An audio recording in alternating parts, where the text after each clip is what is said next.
প্রাক্তন কি অধ্যায় নাকি জটিলতা? অঞ্জন দত্ত কি মনে করেন? আমার কাছে মনে হয় এটা একটা অধ্যায়। জটিলতা কেন? পুরনো প্রেম যদি আসে কারোর জীবনে, সে জটিলতা আনবে না, সে একটা একটা পুরনো ভালোবাসাকে ফিরিয়ে আনবে এবং সেটা সেটা একটা ক্রাইসিস হবে, কিন্তু জটিল হবে কেন? তার ভালোবাসাটা টেস্টেড হবে, সে কতটা ভালোবাসে সেটা টেস্টেড হবে, মহিলা কাকে বেশি ভালোবাসে টেস্টেড হবে, এবং প্রাক্তনও টেস্টেড হবে যে সে কি এই সংসারটা ভেঙে দিচ্ছে, বা স্বামীও টেস্টেড হবে যে আমি কি তাকে সত্যি ভালোবেসেছি। এটা বয়সের হচ্ছে, তো বয়সদের মধ্যে হচ্ছে, এটা খুব ইন্টারেস্টিংলি লিখেছে। কিন্তু এটা তো খুব মজা করে করেছেন, কারণ এটা একটা ছবিতে অভিনয়। ব্যক্তিগতভাবে যদি কখনো প্রাক্তনের মুখোমুখি হতে হয়, অঞ্জন দত্ত কিভাবে হ্যান্ডেল করবেন? দেখুন, এটা ডিপেন্ড করছে। আমি আর আমার স্ত্রী তো সেই কবে বিয়ে করে ফেলেছিলাম, তারপর তো আমাদের মধ্যে কোনো, আমার বন্ধু বান্ধব অনেকেই চারপাশে তারা আলাদা হয়ে গেছে, সেটা স্বাভাবিক। আমরা থেকে গেছি মানে কি আমরা মানে আর কাউকে ভালোবাসতে পারিনি, থেকে গেছি জাস্ট ফর দ্যাট, থেকে গেছি অনেক অন্য কারণে থেকেছি। এবং সেটাও প্রেমের একটা দিক।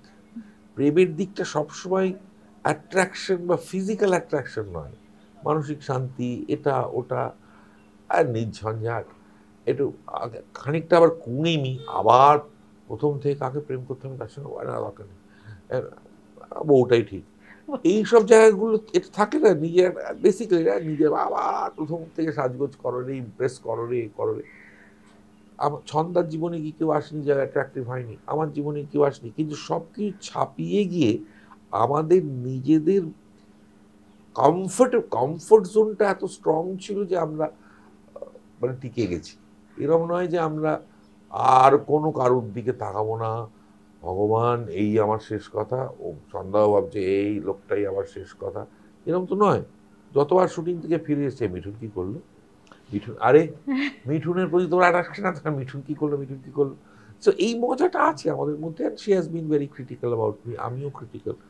সো আমার কাছে মনে হয় দ্যাট যে সম্পর্কটা দেখানো হচ্ছে, অনেক দিন তারা এ ওকে ডিভোর্স করছে, ওকে ডিভোর্স করে, ডিভোর্স তারা হচ্ছে না।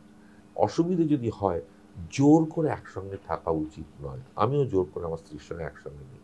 এরম নয় যে সেই আমার সব কিছু, সে আমিও তার সব কিছু, মানে এরম তো নয়, কিন্তু তবুও জোর করে নেই, আমাদের বাধ্য করে রাখেনি কেউ।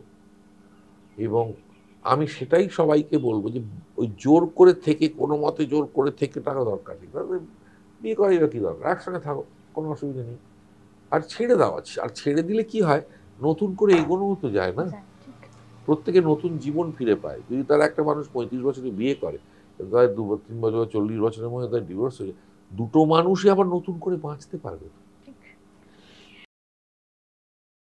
ডাউনলোড করুন এই সময় অ্যাপ, iOS ও অ্যান্ড্রয়েডের জন্য।